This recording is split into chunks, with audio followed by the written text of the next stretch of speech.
ಮಾಡಿಸಬೇಕು. 27,000 ಫುಟ್ಪಾತ್ ವ್ಯಾಪಾರಿಗಳು ನೋಂದಣಿ ಮಾಡಿಸಿಕೊಂಡಿದ್ದಾರಂತೆ. 4 ಟೈಪ್ನ ವಾಹನ ಕೊಡ್ತಾರೆ, ದ್ವಿಚಕ್ರ, ತ್ರಿಚಕ್ರ, ಕರೆಂಟ್ ಗಿರಂಟ್ ಎಲ್ಲ ಇರ್ಬೋದು. ಕೂತ್ಕೊಂಡು ಈ ಐಸ್ ಕ್ರೀಮ್ ಮಾಡ್ತಾರಲ್ಲ ಸೈಕಲ್, ಆ ತರ ಎಲ್ಲ ಇರ್ಬೋದು. ನೋಂದಣಿ ಮಾಡಿದವರಿಗೆ ಸರ್ಕಾರವೇ ತಳ್ಳುವ ಗಾಡಿ ಕೊಡುತ್ತೆ. ಸದ್ಯ ಬೆಂಗಳೂರಲ್ಲಿ 3,755 ಜನ ತಳ್ಳುವ ಗಾಡಿ ಕೇಳಿದ್ದಾರೆ ನಮಗೆ ಬೇಕು ಅಂತೇಳಿ.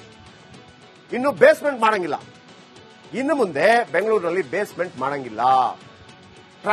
ಟೌನ್ ಪ್ಲಾನ್ ನಲ್ಲಿ ಬೇಸ್ಮೆಂಟ್ ಮಾಡುವಂತಿಲ್ಲ. ಪಾರ್ಕಿಂಗ್ ಆಗಿ ಬೇಸ್ಮೆಂಟ್ ಮಾಡುವುದು ನಿರ್ಬಂಧ. ನಿಮ್ಮ ವಾಹನ ಯಾವುದೇ ಕಾರಣಕ್ಕೂ ರಸ್ತೆ ಬದಿ ವಾಹನ ನಿಲ್ಲಿಸುವಂತಿಲ್ಲ. ವಾಹನಗಳನ್ನು ಟ್ರಾಫಿಕ್ ಪೊಲೀಸರು ಹೊತ್ತೊಯ್ತಾರೆ.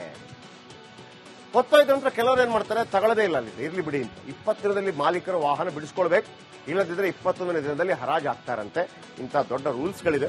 ನೋಡ, ಇದ್ರ ಬಗ್ಗೆ ಜನ ಏನ್ ಹೇಳ್ತಾರೆ ಖಂಡಿತವಾಗಿ ನೋಡೋಣ. ಈಗೊಂದು ಬ್ರೇಕ್ ಆದ ನಂತರ ಮುಂದೆ ಮಾಡಿಸಬೇಕು.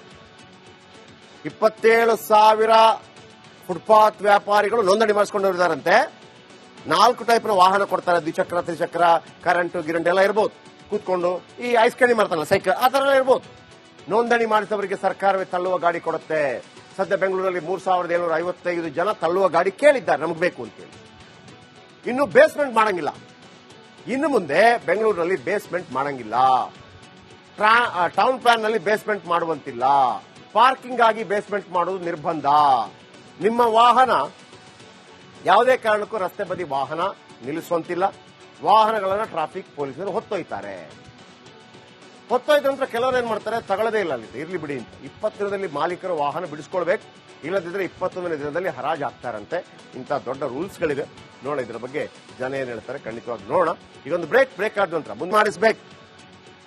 27,000 ಫುಟ್ಪಾತ್ ವ್ಯಾಪಾರಿಗಳು ನೋಂದಣಿ ಮಾಡಿಸಿಕೊಂಡಿದ್ದಾರಂತೆ. 4 ಟೈಪ್ನ ವಾಹನ ಕೊಡ್ತಾರೆ, ದ್ವಿಚಕ್ರ, ತ್ರಿಚಕ್ರ, ಕರೆಂಟ್ ಗಿರಂಟ್ ಎಲ್ಲ ಇರ್ಬೋದು. ಕೂತ್ಕೊಂಡು ಈ ಐಸ್ ಕ್ರೀಮ್ ಮಾಡ್ತಾರಲ್ಲ ಸೈಕಲ್, ಆ ತರ ಎಲ್ಲ ಇರ್ಬೋದು.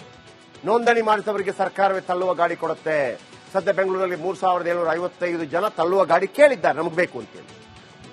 ಇನ್ನು ಬೇಸ್ಮೆಂಟ್ ಮಾಡಂಗಿಲ್ಲ. ಇನ್ನು ಮುಂದೆ ಬೆಂಗಳೂರಿನಲ್ಲಿ ಬೇಸ್ಮೆಂಟ್ ಮಾಡಂಗಿಲ್ಲ. ಟೌನ್ ಪ್ಲಾನ್ ನಲ್ಲಿ ಬೇಸ್ಮೆಂಟ್ ಮಾಡುವಂತಿಲ್ಲ. ಪಾರ್ಕಿಂಗ್ ಆಗಿ ಬೇಸ್ಮೆಂಟ್ ಮಾಡುವುದು ನಿರ್ಬಂಧ.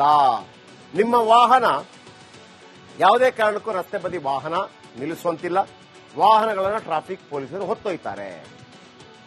ಹೊತ್ತೊಯ್ದ ನಂತರ ಕೆಲವರು ಏನ್ ಮಾಡ್ತಾರೆ, ತಗೊಳ್ಳದೇ ಇಲ್ಲ, ಅಲ್ಲಿ ಇರ್ಲಿ ಬಿಡಿ ಅಂತ 20 ದಿನದಲ್ಲಿ ಮಾಲೀಕರು ವಾಹನ ಬಿಡಿಸ್ಕೊಳ್ಬೇಕು. ಇಲ್ಲದಿದ್ರೆ 21ನೇ ದಿನದಲ್ಲಿ ಹರಾಜು ಹಾಕ್ತಾರಂತೆ. ಇಂಥ ದೊಡ್ಡ ರೂಲ್ಸ್ಗಳಿದೆ. ನೋಡ, ಇದ್ರ ಬಗ್ಗೆ ಜನ ಏನ್ ಹೇಳ್ತಾರೆ ಖಂಡಿತವಾಗಿ ನೋಡೋಣ. ಈಗೊಂದು ಬ್ರೇಕ್ ಆದ ನಂತರ ಮುಂದೆ ಮಾಡಿಸಬೇಕು. 27,000 ಫುಟ್ಪಾತ್ ವ್ಯಾಪಾರಿಗಳು ನೋಂದಣಿ ಮಾಡಿಸಿಕೊಂಡಿದ್ದಾರಂತೆ. 4 ಟೈಪ್ನ ವಾಹನ ಕೊಡ್ತಾರೆ, ದ್ವಿಚಕ್ರ, ತ್ರಿಚಕ್ರ, ಕರೆಂಟ್ ಗಿರಂಟ್ ಎಲ್ಲ ಇರ್ಬೋದು. ಕೂತ್ಕೊಂಡು ಈ ಐಸ್ ಕ್ರೀಮ್ ಮಾಡ್ತಾರಲ್ಲ ಸೈಕಲ್, ಆ ತರ ಎಲ್ಲ ಇರ್ಬೋದು. ನೋಂದಣಿ ಮಾಡಿದವರಿಗೆ ಸರ್ಕಾರವೇ ತಳ್ಳುವ ಗಾಡಿ ಕೊಡುತ್ತೆ. ಸದ್ಯ ಬೆಂಗಳೂರಲ್ಲಿ 3,755 ಜನ ತಳ್ಳುವ ಗಾಡಿ ಕೇಳಿದ್ದಾರೆ ನಮಗೆ ಬೇಕು ಅಂತೇಳಿ. ಇನ್ನು ಬೇಸ್ಮೆಂಟ್ ಮಾಡಂಗಿಲ್ಲ. ಇನ್ನು ಮುಂದೆ ಬೆಂಗಳೂರಿನಲ್ಲಿ ಬೇಸ್ಮೆಂಟ್ ಮಾಡಂಗಿಲ್ಲ. ಟೌನ್ ಪ್ಲಾನ್ ನಲ್ಲಿ ಬೇಸ್ಮೆಂಟ್ ಮಾಡುವಂತಿಲ್ಲ. ಪಾರ್ಕಿಂಗ್ ಆಗಿ ಬೇಸ್ಮೆಂಟ್ ಮಾಡುವುದು ನಿರ್ಬಂಧ. ನಿಮ್ಮ ವಾಹನ ಯಾವುದೇ ಕಾರಣಕ್ಕೂ ರಸ್ತೆ ಬದಿ ವಾಹನ ನಿಲ್ಲಿಸುವಂತಿಲ್ಲ. ವಾಹನಗಳನ್ನು ಟ್ರಾಫಿಕ್ ಪೊಲೀಸರು ಹೊತ್ತೊಯ್ತಾರೆ. ಹೊತ್ತೊಯ್ದ ನಂತರ ಕೆಲವರು ಏನ್ ಮಾಡ್ತಾರೆ, ತಗೊಳ್ಳದೇ ಇಲ್ಲ, ಅಲ್ಲಿ ಇರ್ಲಿ ಬಿಡಿ ಅಂತ 20 ದಿನದಲ್ಲಿ ಮಾಲೀಕರು ವಾಹನ ಬಿಡಿಸ್ಕೊಳ್ಬೇಕು. ಇಲ್ಲದಿದ್ರೆ 21ನೇ ದಿನದಲ್ಲಿ ಹರಾಜು ಹಾಕ್ತಾರಂತೆ. ಇಂಥ ದೊಡ್ಡ ರೂಲ್ಸ್ಗಳಿದೆ.